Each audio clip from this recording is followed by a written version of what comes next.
Jamal adjusted his seatbelt as the plane prepared for takeoff.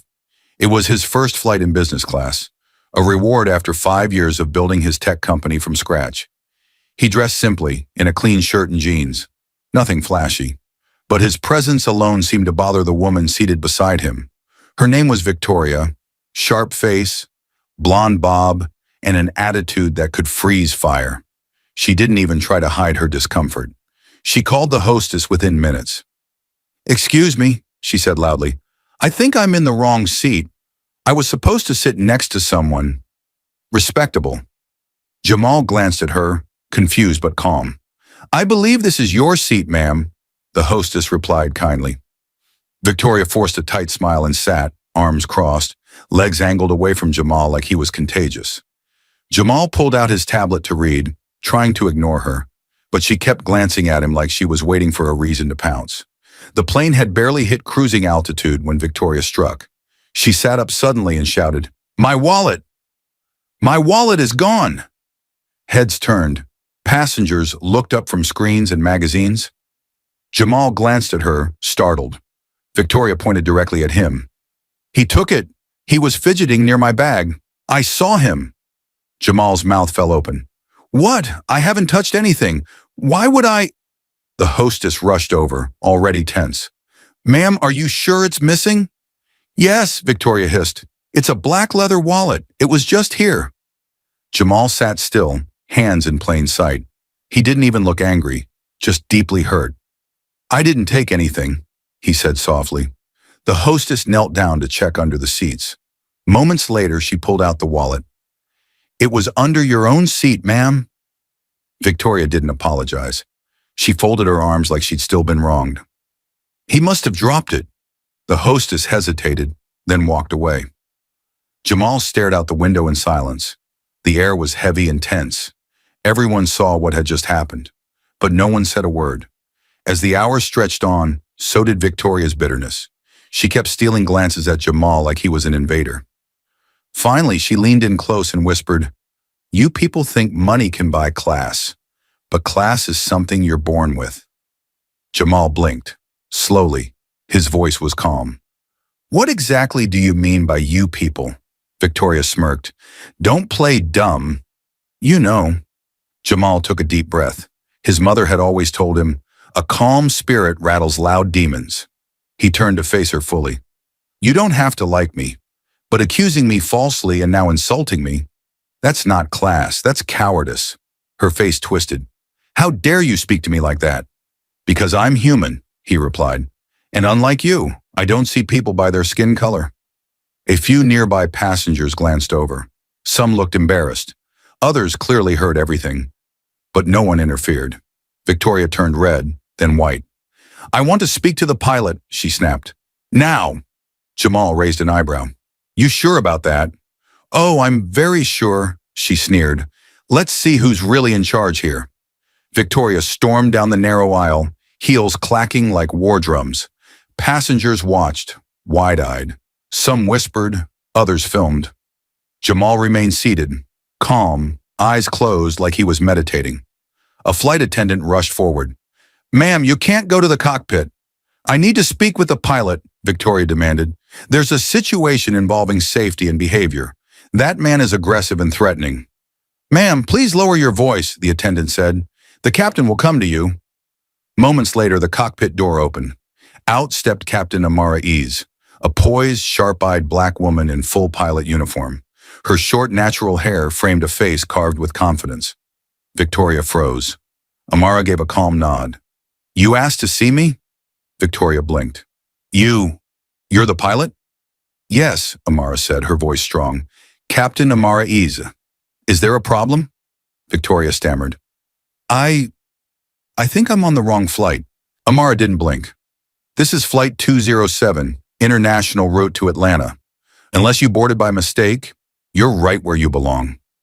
Victoria's throat tightened, but she wasn't done. Not yet. She glanced back at Jamal and decided she'd go down swinging, even if it meant dragging everyone else with her. Victoria returned to her seat, flustered and visibly shaken. Her jaw clenched. Her fingers tapped angrily on her tray table. Jamal glanced at her, unfazed. You wanted to meet the pilot, he said gently. Was she not what you expected? Victoria scoffed. This whole flight is a circus. Jamal leaned back. Or maybe the world just doesn't revolve around you. That was the last straw. She stood up again, loud this time. This man is making me feel unsafe, she barked. He's intimidating, aggressive, and clearly unstable. I refuse to sit here any longer. The cabin went quiet. The hostess returned, her expression tired but professional. Ma'am, what exactly did he do? He looked at me with hostility. He's provoking me, she insisted. Sir? The hostess turned to Jamal.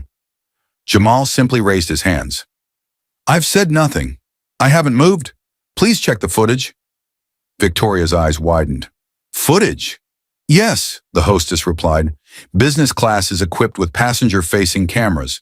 Everything has been recorded. Now Victoria was sweating. Her lies were unraveling fast. Victoria sat frozen. Cameras? Footage? She didn't expect that. Meanwhile, Jamal remained still, his hands folded in his lap like a man at peace with himself. No anger, no revenge, just patience. That made it worse for Victoria. She wanted him to snap, but he didn't. The hostess leaned in. Sir, would you like to switch seats? Jamal shook his head. I'm fine. I don't run from discomfort. I learn from it. Even the passengers around them began to shift uneasily. They had witnessed enough. Whispers turned into murmurs. Someone even muttered, She's been harassing him the whole flight. Victoria tried to ignore them. She pulled out her phone and furiously began typing. You're going viral, she hissed at Jamal. Let's see how the internet handles you. Jamal turned to her slowly. Do you really think I fear exposure? Victoria grinned smugly. Yes. But then Jamal smiled for the first time, and it wasn't fear in his eyes. It was power. Let me ask you something, he said.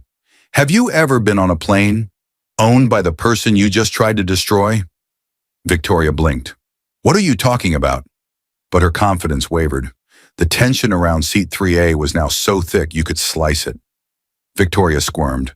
Jamal was no longer just a quiet man in business class. He spoke with the calm confidence of someone who didn't need to explain himself. That scared her more than any threat. A man a few seats behind leaned over to whisper to his wife, Who is he? Another passenger was quietly Googling Flight 207 Black Man Confrontation in hopes of a clue. Victoria leaned forward. You're bluffing, she said, voice shaking. About what? Jamal asked. You said I'm flying on your plane. Jamal smiled. I said, you might be. Before Victoria could respond, the flight attendant returned, this time with the head of cabin operations. He looked serious. We've reviewed the footage, sir, he said to Jamal. Would you like to file a report? Jamal glanced at Victoria. No, he replied. Let her finish her journey. Everyone was stunned. Victoria smirked. So noble. Jamal leaned in just slightly. Or maybe I'm giving you a chance to land with your dignity. But if you want to press your luck, keep going. That made her blink. Who was this man? And why was the entire crew suddenly treating him like royalty? The plane hit a patch of turbulence, shaking slightly as if the universe itself was reacting to the tension in seat 3A. Victoria clutched her seat. Her face, once smug, now wore uncertainty. Jamal didn't flinch. He sipped his water and opened a book on aviation leadership. Victoria couldn't resist. You're really committed to this act, aren't you? Jamal looked up. It's not an act when it's who you are. She rolled her eyes. You talk like some kind of saint. No, he said, voice low. I talk like a man who knows his worth. The hostess returned, but this time her tone was different. Mr. Jamal, Captain Amara has requested a word with you, privately. Victoria's eyes widened. Why does the captain want to see him? She knows who I am, Jamal said, rising with grace. Unlike you, she took time to read the manifest. He disappeared toward the cockpit. Victoria watched, confused, trying to play it cool. But deep down, she was panicking. This wasn't going the way she planned. Something was off. She looked around at the crew. Every one of them now looked at Jamal with respect. Inside the cockpit, Captain Amara gave Jamal a warm, respectful nod. I apologize for the disturbance, sir. We've documented everything. Jamal nodded. I expected backlash. I didn't expect this. Amara sighed. Some passengers still believe class is tied to complexion. You've been more patient than most would be. He smiled slightly. Thank you, Captain. Just keep flying safely. Mara chuckled. We'll handle the rest. Meanwhile, Victoria sat with her legs crossed tightly, trying to convince herself she was still in control. But the flight attendants now passed her with blank stares, professional but cold. Even the passengers had shifted. Where earlier there were whispers of doubt, now there was disgust.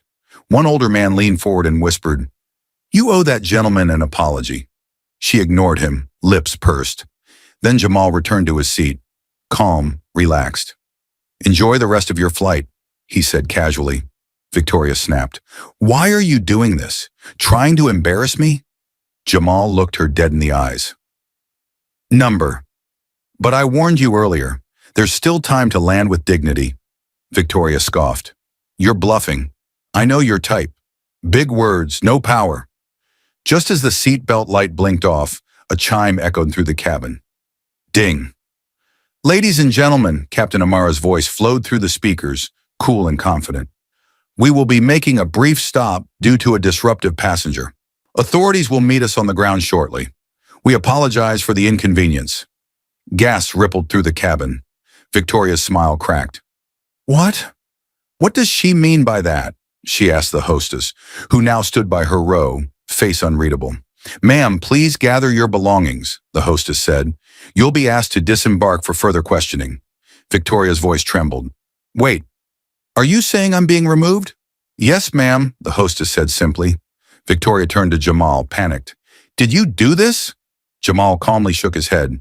"Number, you did this." "You can't. This is a mistake," she shouted, voice climbing. Passengers began recording. Phones aimed her way. "Stop filming me," she screamed.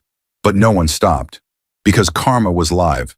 The man she tried to humiliate was now watching her be escorted away, and still, she didn't know the full truth. Victoria was fuming as she stepped off the plane, flanked by two calm airport security officers. Her designer bag swung angrily from her shoulder.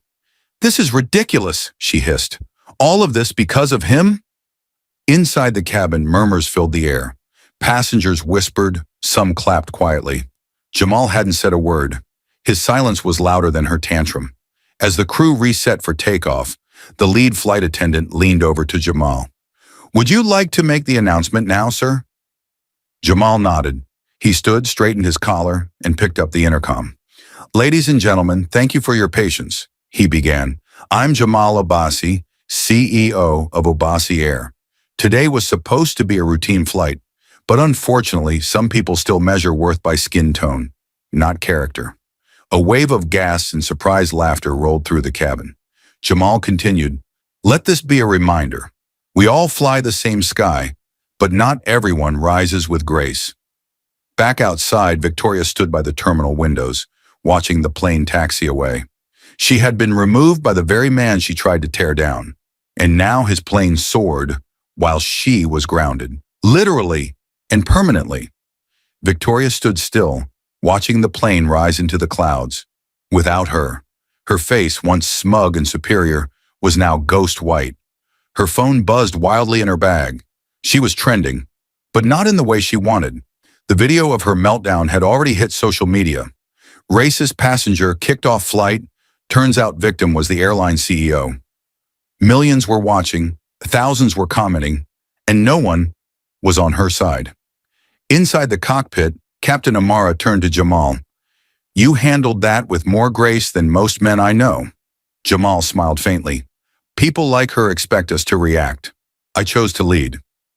As the plane soared above the clouds, the mood in business class changed. People who had avoided eye contact earlier now smiled, nodded. A few clapped quietly. Jamal didn't need applause. He had already won.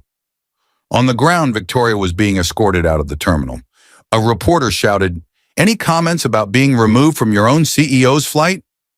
She said nothing, because some lessons don't need words, just consequences. And as Jamal's plane disappeared into the horizon, so did her illusion of superiority. She wasn't just kicked off a flight, she was grounded for life. The moral lesson of this story is that never judge people by their appearance. Respect costs nothing, but disrespect can cost you everything.